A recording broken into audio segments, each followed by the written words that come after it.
Nós estamos estudando critérios de convergência de séries numéricas. Então, nós já vimos alguns critérios. Há os critérios bem iniciais, que são muito básicos, um critério que nós chamamos de critério do termo geral, aquele que diz que para a série ser convergente tem um primeiro teste básico, que é saber se o termo geral vai para zero. Esse é um critério muito simples. Às vezes a gente acaba eliminando uma série porque percebe que o termo geral não vai para zero. Mas na maioria dos casos, quando nós temos que analisar uma série, ela passa pelo critério do termo geral, o termo geral vai a zero e a gente precisa só continuar. Nós vimos dois critérios chamados critérios de comparação. O critério de comparação básico e o critério de comparação no limite. Vou fazer um exercício para a gente esquentar um pouquinho a lembrança de como eles funcionam. E em seguida a gente viu o critério da integral. Tem uma mudança de concepção quando a gente vai para o critério da integral. E aí, em seguida, eu vou falar de outros critérios.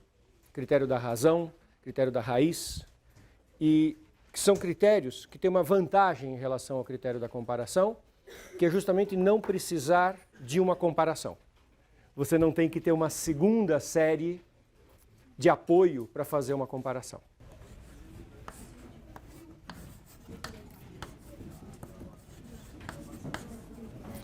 Série 1 menos cosseno de 1 sobre n com n de 1 a infinito. Como eu disse agora de pouco, né, o critério do termo geral ele é um critério básico. A gente olha para a série rapidamente, faz a pergunta, isso tende a zero? Se não tender a zero, não há o que fazer. Ela já é divergente. Bom, quando n tende a infinito, 1 sobre n tende a zero, cosseno de algo que está tendendo para zero, cosseno tende para 1, 1 menos 1 tende para zero, que é o que é natural.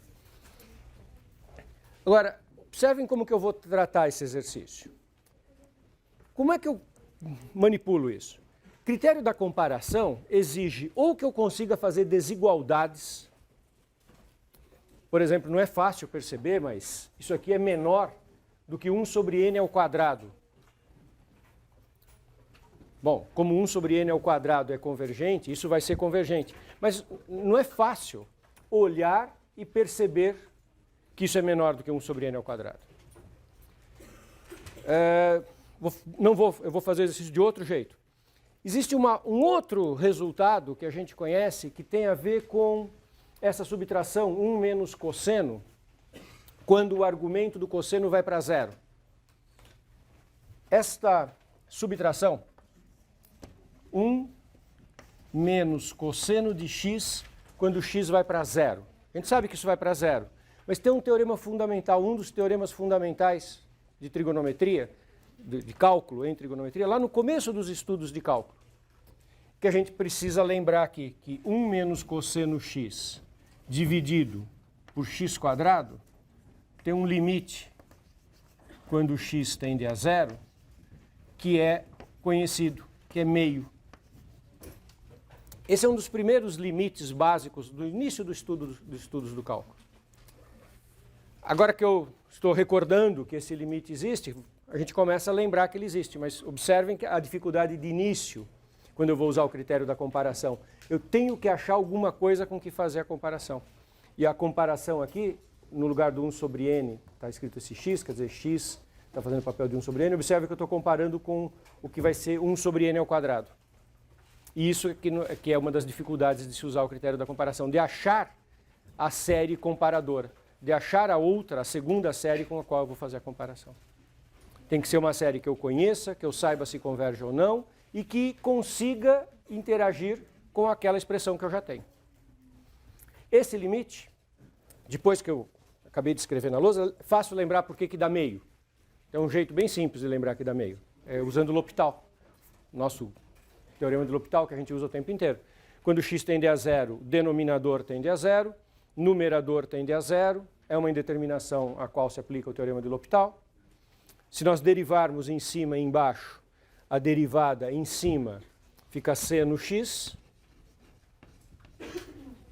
a derivada embaixo fica 2x, seno de x sobre x vai para 1, sobra o fator meio. Por isso que esse limite fundamental é meio. Esse é um limite básico, então, lá do início dos estudos de cálculo. Lembrando disso, eu sei que o limite para n tendendo a infinito de 1 menos cosseno de 1 sobre n quadrado, sobre 1 sobre n quadrado,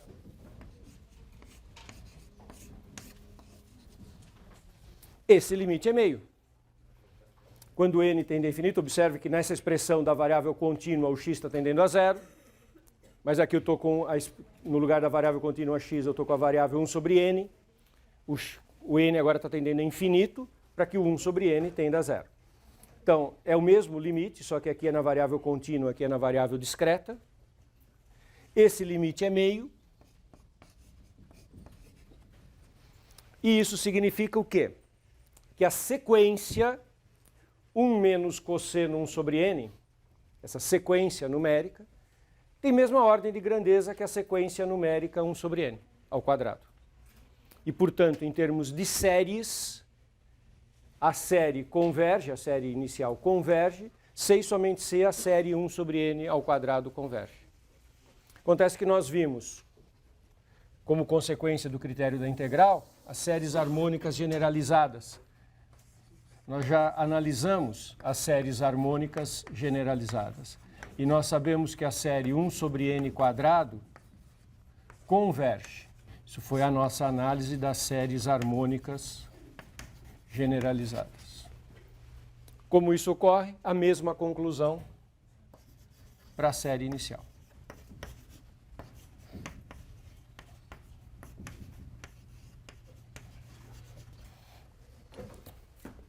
Então, o que eu estou enfatizando nesse exemplo é que quando eu uso o critério da comparação no limite aqui, né, critério da comparação no limite, eu não estabeleci relação de desigualdade, embora seja verdade que 1 menos cosseno 1 sobre n é menor do que 1 sobre n ao quadrado, eu não usei esse fato. Eu só usei o fato que o limite no infinito com n é um número real, pode ser maior que 1, menor que 1, basta ser um número real finito, que isso já significa que as duas séries têm o mesmo comportamento. E o que eu estou querendo enfatizar é a necessidade, quando nós usamos o critério da comparação, a necessidade de encontrar a série adequada para se fazer a comparação. Ok? Vou fazer um outro exemplo, usando o critério da integral. E o que eu quero enfatizar aqui é que vocês observem como que, ao usar o critério da integral, eu não preciso ter uma série para fazer uma comparação. O raciocínio todo é feito com a própria série, com o próprio termo geral daquela série. Observe esta sequência aqui. 1 sobre n, logaritmo natural de n. N começando em 2. Esse termo, essa expressão não faz sentido nem para n igual a 0, nem para n igual a 1, que daria 0 no denominador. Então, eu vou analisar esta série que vem dessa sequência. O rascunho para mostrar como que essa história do achar a série comparadora, como que é uma coisa muitas vezes chata de fazer.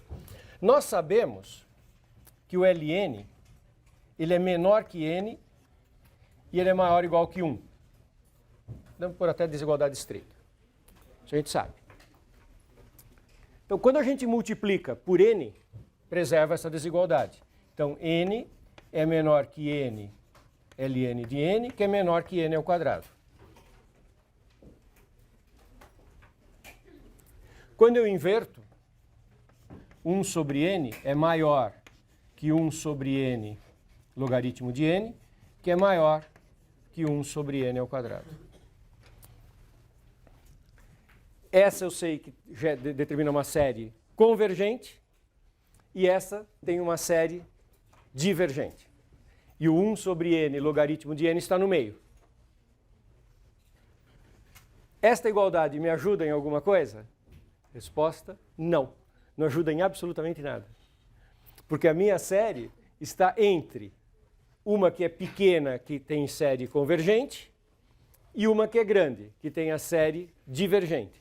Ser menor do que aquela que é divergente não diz nada. E ser maior do que aquela que é convergente também não diz nada. Então, o critério da comparação acaba não me ajudando.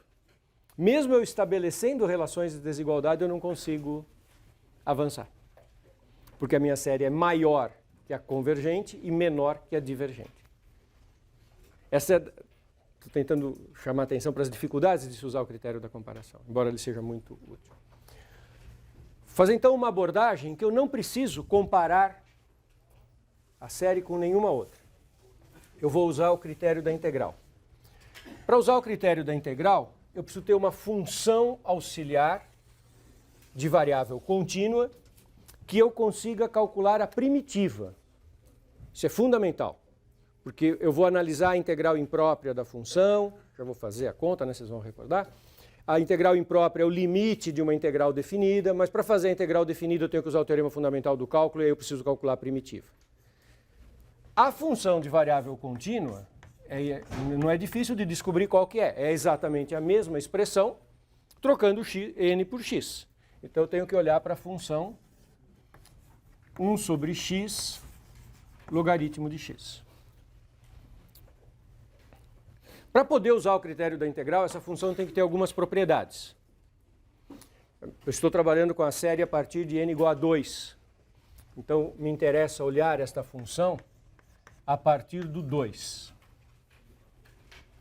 Não preciso olhar antes de x igual a 2, porque eu estou começando com n igual a 2, que é o termo inicial desse intervalo. Então, estou olhando esta função no intervalo de 2 para infinito. É o que me basta. Quais as hipóteses que eu tenho que ter sobre a função f para poder usar o critério da integral? A f tem que ser contínua.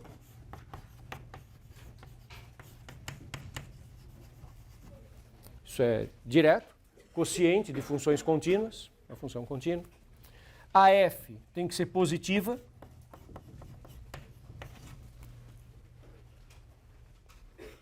E ela é positiva. E ela tem que ser decrescente.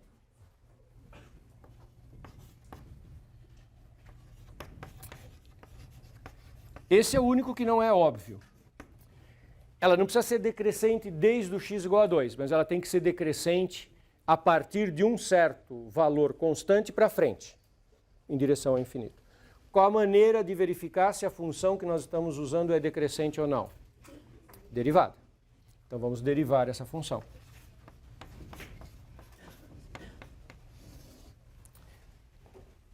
Observe que eu não vou precisar fazer grandes e sofisticadas contas com a derivada. Eu só preciso ter certeza de que a partir de algum valor de x, a derivada é negativa. Então, é isso que eu tenho que observar. Vamos calcular a derivada, é uma função quociente, a derivada se calcula pela regra do quociente. Derivada do termo de cima é 0, vezes o de baixo, dá um 0. Menos a função de cima, que é constante igual a 1, nada a se fazer, vezes a derivada do de baixo. A derivada do de baixo é um produto. Derivada do produto. Derivada do primeiro, que é 1, vezes o segundo, que é o logaritmo, mais o primeiro fixo pela derivada do segundo, que é 1 sobre x. Sobre x ln de x ao quadrado.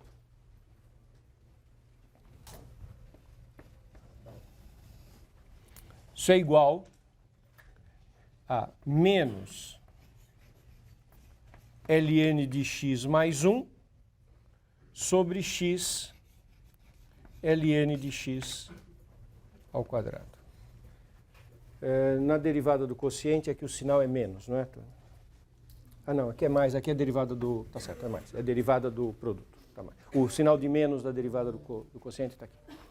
Então é menos ln de x mais 1 sobre x quadrado. Ora, para x grande o ln é positivo, mais 1 é positivo, trocou o sinal, ficou negativo, o denominador é positivo. Essa expressão é negativa, porque é um negativo dividido por um positivo. Então isso é menor que zero. Para x maior que... Basta que o ln fique positivo, que isso já garanto que é positivo. X maior que 2, está garantido que o ln é positivo. e a derivada é negativa. Logo, f é decrescente.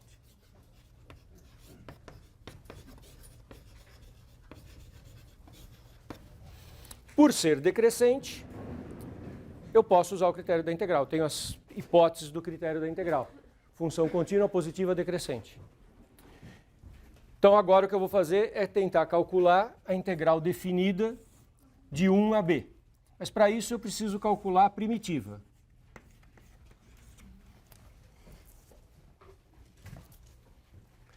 Vocês observam que à medida que a gente vai avançando nos estudos, né, de matemática em geral, mas do cálculo em particular, como a gente vai construindo o conhecimento em cima dos conhecimentos antigos, né? Eu estou o tempo inteiro falando frases assim. Então, como a gente aprendeu no começo, como a gente aprendeu nos cálculos anteriores, agora primitiva.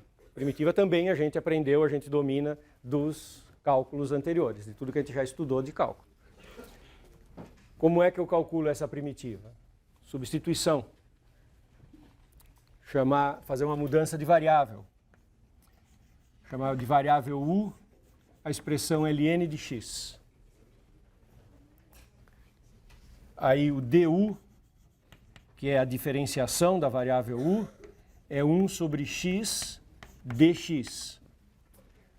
E essa notação funciona super bem, não é? Essa história do du e do dx, porque isso me permite olhar para aquela expressão e já reescrever na nova variável u como sendo o 1 sobre x dx é o du e o ln é o u. Então é 1 sobre u du. Simplesmente substituição. Primitiva de 1 sobre u du é ln de u. Claro que quando eu falo em primitiva é ln de u mais constante, a constante não vai ser necessária, porque eu vou aplicar no teorema fundamental do cálculo agora. Ou seja, voltando para a variável x, a primitiva é ln de ln de x, porque u é ln. Então, é logaritmo do logaritmo, a primitiva. Quando a gente consegue fazer a primitiva, é sempre fácil testar se está certo ou está errado, porque a gente pode derivar e verificar se deu o ponto de partida. Vamos derivar logaritmo do logaritmo. Derivada do logaritmo, 1 sobre o logaritmo, já está aqui. Vezes a derivada do logaritmo, que é 1 sobre x. Está tudo aqui. O que eu quero é o limite para b tendendo a infinito da integral definida de 1 até b de 1 sobre x, logaritmo de x, integrado em x. Esse é o conceito de integral imprópria. Esse limite é a integral imprópria, que é igual... 2. De 2, obrigado. Que tem que começar em 2. Sim. Uhum. É o limite para b tendendo a infinito do logaritmo de x estimado em 2 e em b, que é igual ao limite para b tendendo a infinito do logaritmo de b menos o logaritmo de 2. O logaritmo do logaritmo de 2 é constante, fixo. E o b indo para infinito, para mais infinito, o logaritmo dele também vai para mais infinito, o limite do logaritmo é mais infinito, e o limite do logaritmo de algo que está tendendo para infinito também é infinito, então esse limite é infinito.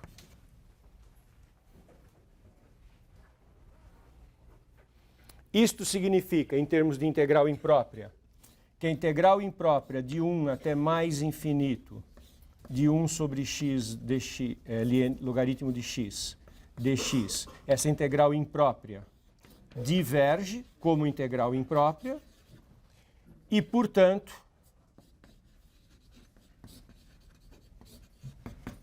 a série com a qual nós começamos a análise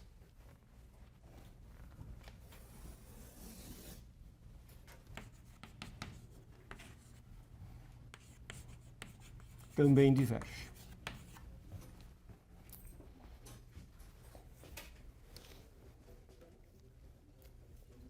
Vantagem do critério da integral é que eu não tenho que ter séries comparadoras.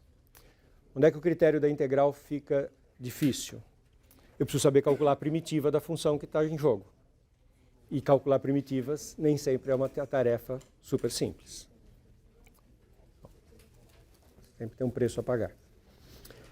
Outra desvantagem do critério da integral é que ele não é bom para sequências que usem fatorial, porque nós não temos uma função de variável contínua que tenha x fatorial. Não existe essa função, ela existe, mas não é uma função elementar. Então a gente não consegue trabalhar com ela.